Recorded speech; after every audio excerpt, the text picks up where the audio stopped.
How you doing out there, comic book fans? This is another episode of Cbfu from the shop. We're reviewing books this week for August 6th, and let's just jump right into it. We had Guardians this past weekend, which was a phenomenal movie. I think everybody's still buzzing off of Guardians of the Galaxy. I'm still waiting to see it for my third time.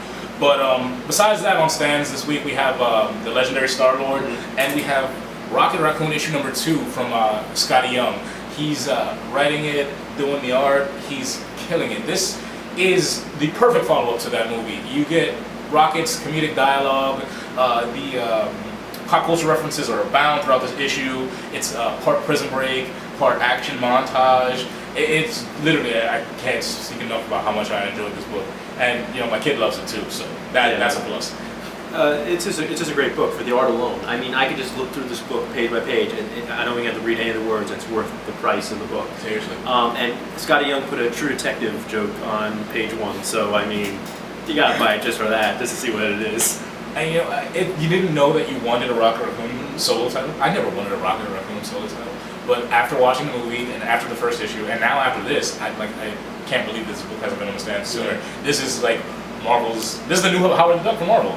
You know, he's kind of a jokey character, but he's still entertaining. And you care about Rocket Raccoon because the mystery of his origin is just so intriguing. Yeah, it's just a fun book. Yeah. It's a fun read. So I'm gonna go ahead and give Rocket Raccoon issue number 2. I'm gonna go ahead and give that 8 Lugos for just fun. Action Comics 34. This is like part 1 of the next chapter of Doom, which has been going for like 3 months, I guess. It's part 1, chapter 4, saga 6. I didn't know it's Assimilation, Last Son, chapter 1 of the Doomed overarching thing. And here's the thing about Doomed. The writing is really good when it's like Greg Pak and Charles Soule. You can't do wrong with those writers, especially on Superman books. And that's what I can say about this book. The positives of this book is Greg Pak gets the Superman character. He gets it, and it's a well-written, well-narrated version of Superman. The overarching story with Doomsday and Brainiac and Mongol, and just throwing everything in the kitchen sink into it, it's not that good, and it's gone on too long. And I feel like it's taken his run and sort of just pushed it to the side. Because I started to read the Greg Pak. I'm not a Superman fan, but I started to read the Greg Pak one because everybody was raving about it. And I was enjoying just the stories that he was telling in the beginning, but then once it got tied into Doom, it's kind of hard to follow what his narrative is as opposed to the voice of all the other writers that are like caught up in the book. And like you said, in this issue, issue 34 of Action Comics, he writes a fantastic Superman, but I feel it gets lost because there's so many other characters. It feels kind of like a Justice League book featuring Superman, and then you have all these villains. Originally it was supposed to be Doomsday versus Superman, and now we're Doomsday, Brainiac, like you said, Mongol. They're calling back to other characters from Greg Pak's earlier issues of Action Comics, and it's kind of hard to follow. Yeah. And then especially if you haven't been picking up every single issue of the whole Doom story arc. This is not a crossover where you can just like pick up an issue like part 3 or part 4 and expect to understand what's happening. You need to have been following the story from the beginning to understand what was. The reason why we chose to review this book is because it said this is the part 1 of this this new Doomed arc. But if you haven't read Superman Wonder Woman annual, then you're completely lost. I was completely lost reading it. Yeah. Good Superman, just I mean, you can't go wrong with Greg Pak's Superman, but as for the Doom storyline as a whole, it's been disappointing. But I would give it 5 Lugos just for Greg Pak's great Superman. If you're a Superman fan, you gotta pick it up. You know? Our next book, which is to me was a huge sleeper. I wasn't expecting to go into this with any type of high expectations, but Superior Spider-Man is back this week. Superior Spider-Man issue number 32. Now, if you remember during the whole Death Slot Superior Spider-Man run, there was a time where Otto's Spider-Man got trapped in the future for a couple of minutes or hours, however long it was. And this book kind of picks up where that left off in the book, the mystery of what he was doing in that whole time gap. But where this book surprises you is that it's not just a tie-in to Spider-Verse. This is essentially the setup to Spider-Verse, and you see how all the pieces start to come into place where Otto really plays this integral role. And it's such a joy because get more autos. Yeah, I know. You know? I had no idea that, I mean, at least it appears from this issue, that Otto Spider-Man, Superior Spider-Man, is playing a huge role in Spider-Verse. I had no idea he was going to be playing that bigger role.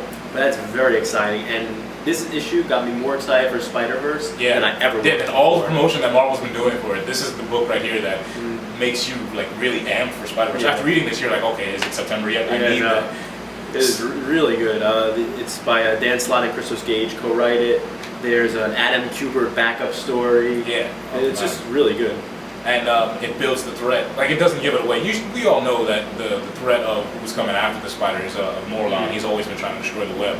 But it makes him such a badass. Like, the characters that he takes out in the book, you know, the different Spider-Man you see falling on. Without going into spoiler territory, it's just really, really epic stuff. And it's a single issue, you know? And it just, from nothing about Spider-Verse, we had the introduction to Silk, and then now we have this whole Otto issue, and literally it just skyrockets all of our expectations for Spider-Verse. If you've been missing the Superior Spider-Man, Otto in Peter's body, this is the book for you. You definitely gotta check it out. And it was a touching moment for between him and Anna Maria. Yeah. Oh man, so good, so good. I give this 9 out of 10 movies. Honestly, I enjoyed it. It was very good though. Batman Eternal number 18.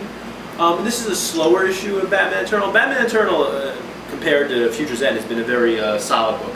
It's been building and building. It's been building to great stuff. This is a slower chapter. Part of it doesn't feel like it has much to do with the ongoing story, but it's still good. The thing that I liked about Batman Eternal, that differs from DC's other weekly Future's End, is that it's focused.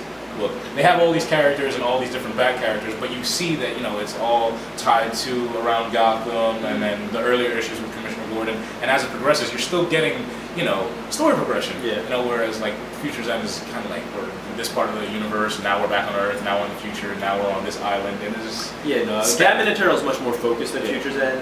In Future's End, it's just like all over the place. Batman Eternal is like focused on a couple of things, and each week you seem to get more and more of those things. And it's not like you're waiting, okay, this week has some of those things, and then next week we'll have any of it. It's usually focused much better in Batman Eternal. And who is doing this issue? I think it's this is Snyder on this week's issue. This week is I think Ray Fawkes and Tim Seeley. Co-handled the writing on it. Yeah, Tim Seeley, and he was doing great stuff with Nightwing. Yeah, he's the Grayson. Grayson guys. So what are we giving Batman Eternal? I would give it 6 Lugos. It's good. It's not as good as it's been, but definitely worth your money. All right, guys, it's another episode of us from CBFU from the shop. As always, buy comics. Yeah, we'll see you next week. Bye, guys.